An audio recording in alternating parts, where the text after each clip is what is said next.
अर्थसंकल्पीय अधिवेशनाचा पहिला दिवस आहे। राज्यपालांचं अभिभाषण झालेलं आहे। आपल्यासोबत बोलण्याकरता राष्ट्रवादी काँग्रेस पक्षाचे ज्येष्ठ नेते आणि आमदार प्रकाश सोळंके आहेत। प्रकाश सोळंके जी सातत्याने पहिल्या दिवसांपासून संतोष देशमुख यांची हत्या झाल्यापासून तुम्ही सातत्याने म्हणतात की वाल्मिक कराड आरोपी आहेत आणि धनंजय मुंडेंनी नैतिकतेच्या आधारावरती राजीनामा द्यावा, या भूमिकेवरती तुम्ही अजून देखील ठाम कायम आहात? नक्कीच ठाम आहे। त्याच्या बाबतीत काही दुमत असायचं कारण नाही। आता तर अधिक पोलिसांनी दोषारोप पत्र ठेवलेलं आहे। त्याच्यामध्ये मुख्य आरोपी म्हणून त्यांनी वाल्मिक कराडचंच नाव घेतलेलं आहे। हा कट कुठं शिजला याच्यापासून इत्थंभूत माहिती या आरोपपत्रामध्ये आहे। ते सगळे पुरावे पोलिसाच्या हाती लागलेले आहेत।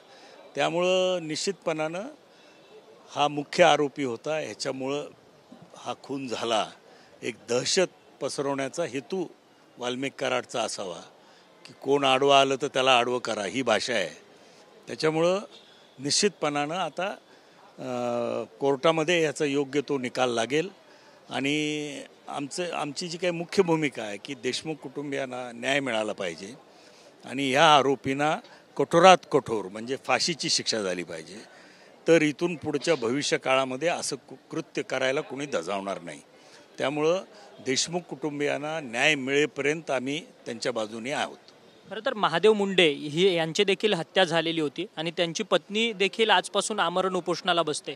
तुमचे जिल्ह्याचे जे खासदार आहेत बजरंग बाप्पा सोनवणे, त्यांचं असं म्हणणं आहे की बीडमध्ये जवळपास अशा 109 मृतदेह सापडतील, 109 मृतदेह सापडतील हत्या झालेल्या, असा त्यांचा एक खळबळजनक आरोप आहे।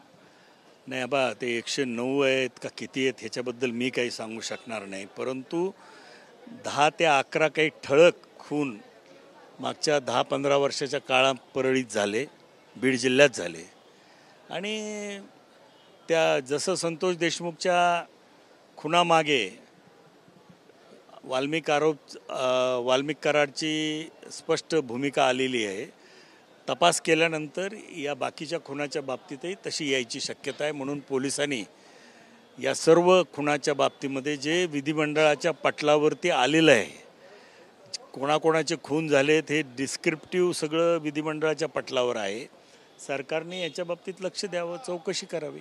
परंतु हे सगळे जे म्हणतात, तुम्ही म्हणतात की 10-12 जे प्रमुख खून झालेले आहेत, त्या सर्वच खुनांमध्ये वाल्मिक कराड यांचा सहभाग आहे?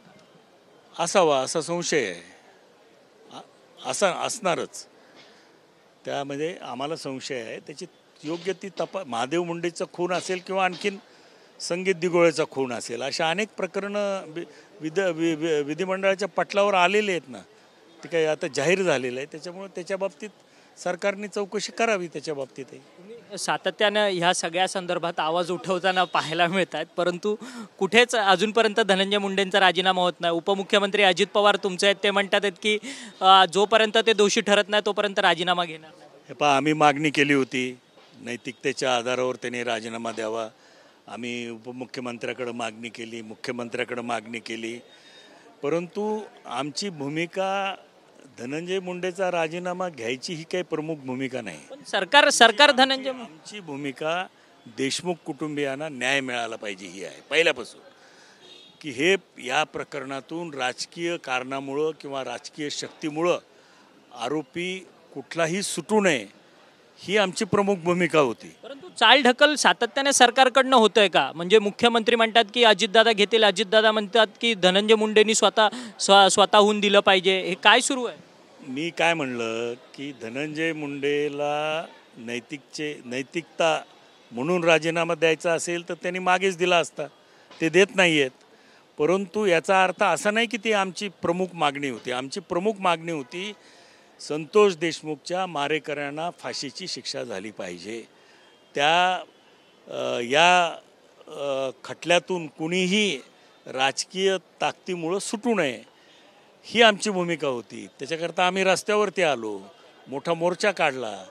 मागचे 2-2.5 महिने महाराष्ट्रात ठिकठिकाणी मोर्चे निघाले। म्हणजे ही भूमिका आहे की संतोष देशमुखच्या जे काही खुनी आहेत ते मोकाट सुटले नाही पाहिजेत, त्यांना फाशीची शिक्षा झाली पाहिजे। काल मुख्यमंत्री म्हणतात की नैतिकतेचं अधपतन होत असेल तर आम्ही कुणालाही सोडणार नाही आणि राजीनामा घेणार। मग नैतिकतेचं अधपतन आतापर्यंत झालेलं नाहीये का?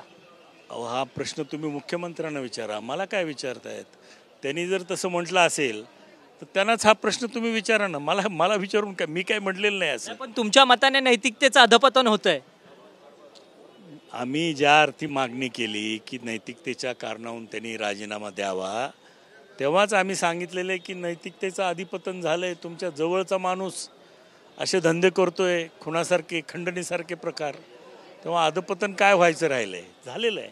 धन्यवाद, तुम्ही आमच्याशी बातचीत केली. आमदार प्रकाश सोळंके होते. प्रकाश सोळंकेंचं म्हणणं आहे की नैतिकतेचं अधपतन झालेलं आहे, त्यामुळे धनंजय मुंडेंनी राजीनामा जो आहे तो दिला पाहिजे, असं मत जे आहे ते प्रकाश सोळंके यांनी आपल्याशी बोलताना व्यक्त केलं आहे. व्हिडिओ जर्नलिस्ट मनीष विचारेसह अक्षय मंकणी, TV9 मराठी, मुंबई.